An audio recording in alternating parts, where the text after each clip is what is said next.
Salute. What's happening, people? What's happening? YouTube world, boxing community, what it is, man, what it do. Salute from Big Nocturnal Thoughts. Welcome to Boxing After Dark. I'm your host, Nocturnal. If you're new to the channel, hit the subscribe button. If you're new to the channel, hit the subscribe button. If you're new to the channel, hit the subscribe button. I appreciate you.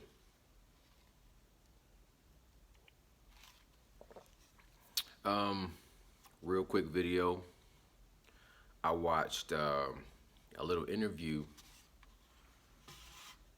I watched an interview that was done with Jack Reese, the referee for the first Deontay Wilder versus Tyson Fury fight. And as the saying goes, when it comes to the truth, there's always three versions. It's this person's version, the other person's version, and then the truth, which usually lies somewhere in the middle.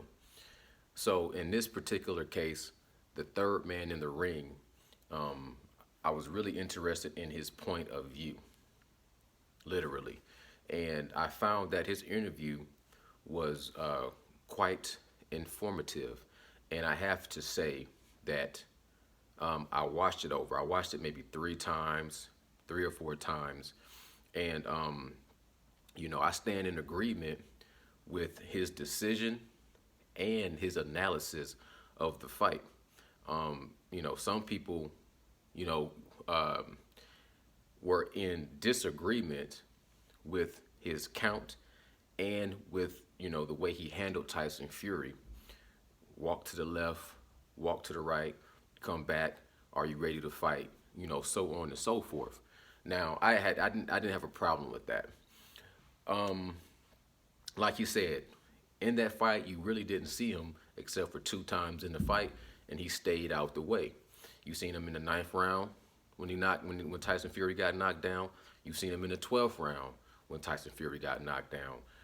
I don't think that the count was bogus. I don't think it was a perfect count, but I don't think that the count was bogus. And I also agree with him where he says, he said he was impressed with Tyson Fury being 6'9", 260 pounds, being as slippery as he was, and making that fight go 12 rounds or whatever. But he also was saying that he disagreed with the judges, whereas the judges were more impressed with the first 4 rounds, leaning towards Tyson Fury for his boxing ability. But from his point of view, he was looking at Deontay Wilder being the more effective aggressor. So that lines up with my point of view as far as I give the first 4 rounds, almost 5, but I definitely give it the most 4 or 5 rounds to Deontay Wilder for being the aggressor. And then I give him the 9th round for the knockdown and the 12th round for the knockdown. So I was cool. I was within reason of that fight being a draw. I understand it. So to me, if you don't want, the judges to be the determining factor in the second fight, then I'm with Tyson Fury and I'm with Deontay Wilder. I want to see this fight come to this out of the judges' hands. I don't want to see another repeat of what we saw in the first fight. But I do think that this fight, having the ability to bring in all the mystery from the first fight, going into the second fight, my interest is still piqued. I still can't tell you exactly how I see this playing out. And I'm not on the fence. I'm not on the fence with this fight. I lean towards Deontay Wilder heavy. Just put it like that. I'm supporting Deontay Wilder in this fight heavy. I support both fighters in this fight, and let the best man win. Go home safe to your families. But in as far as who I support and who I want to be the victorious opponent, I lean and I support Deontay Wilder to come out victorious on top. But I do salute both of these guys to have a warrior, gladiator, king mentality. Absolutely. I also watched on BT Sports what was it I was checking out? Oh, this one guy. This is my first time ever hearing about this guy. Um, so forgive me if I say his name wrong. Believing in Being or something like that. But he does where he looks at people's body language. He's a professional person that reads body language. So he studies in little bitty gestures of people's personalities in their body language. And he was doing this little video on Deontay Wilder, and he was saying basically how this bronze bomber alias for Deontay Wilder is nothing but a comforting blanket that Deontay Wilder has developed in order for him to feel support and warmth and comfort to be able to have confidence and fight in the ring.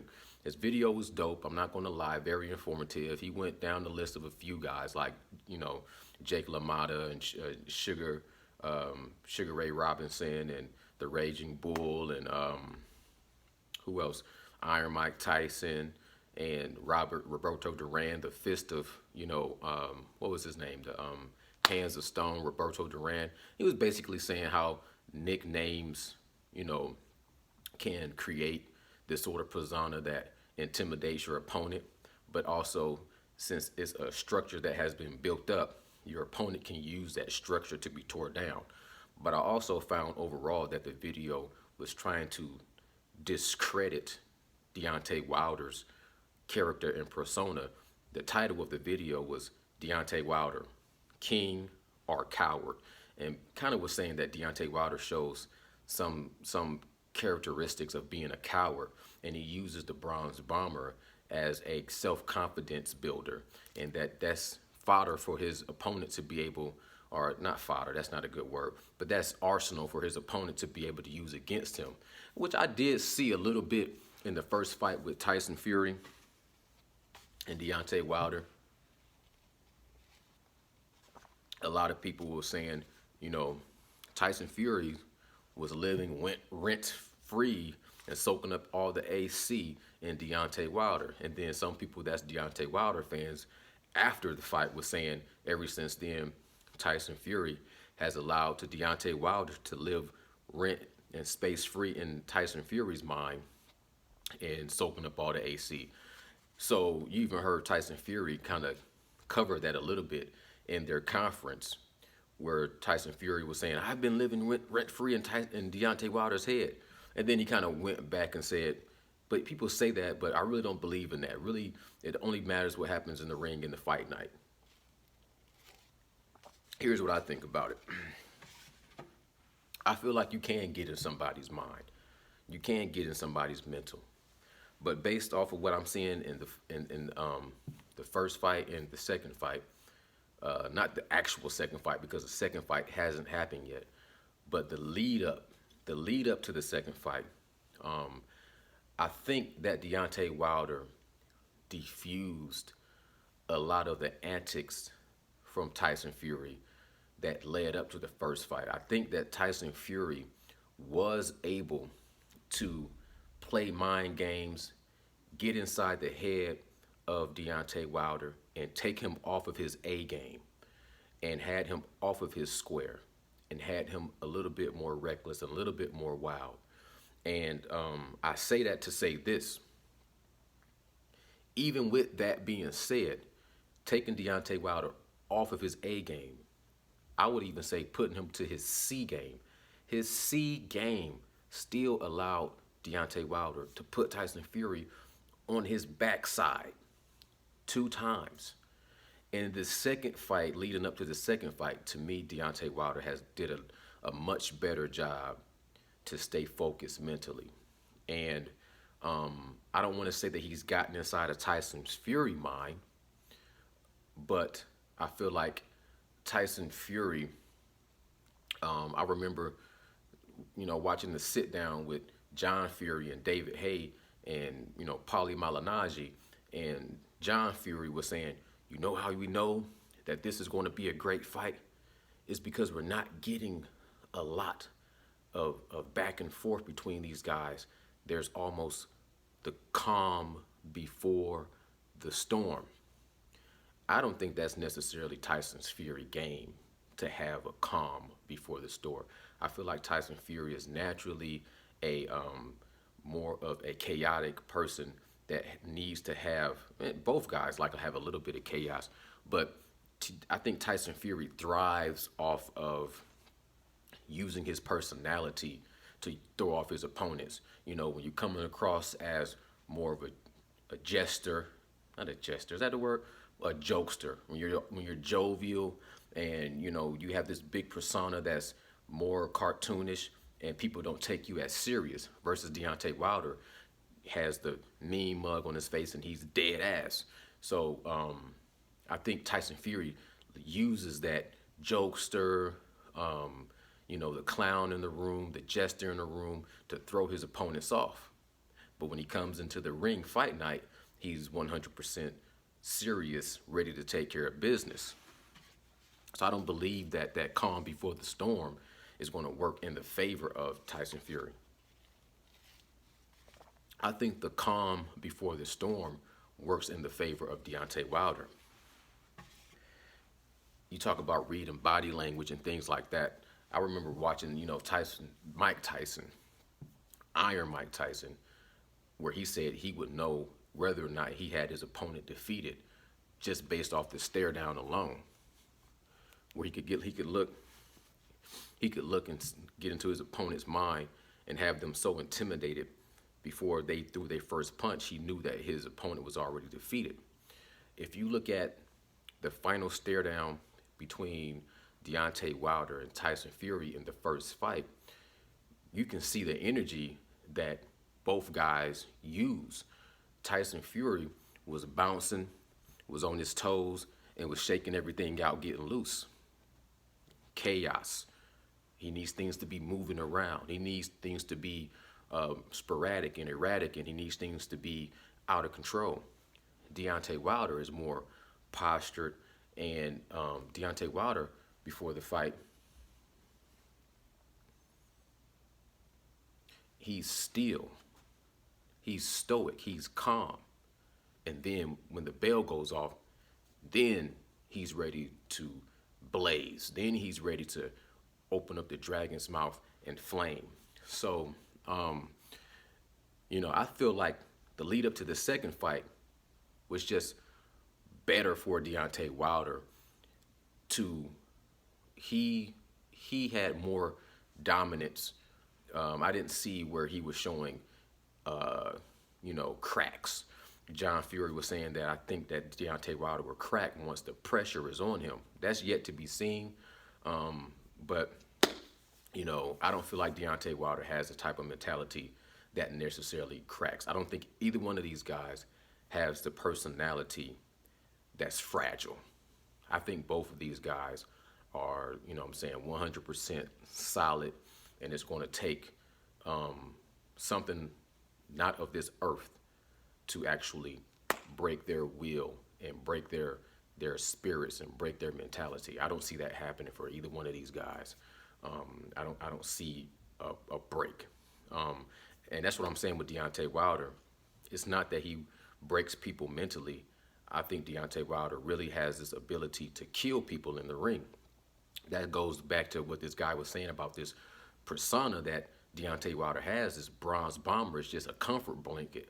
I disagree with that. I think more of the bronze bomber as when you have to compartmentalize a certain aspect that you've been blessed with.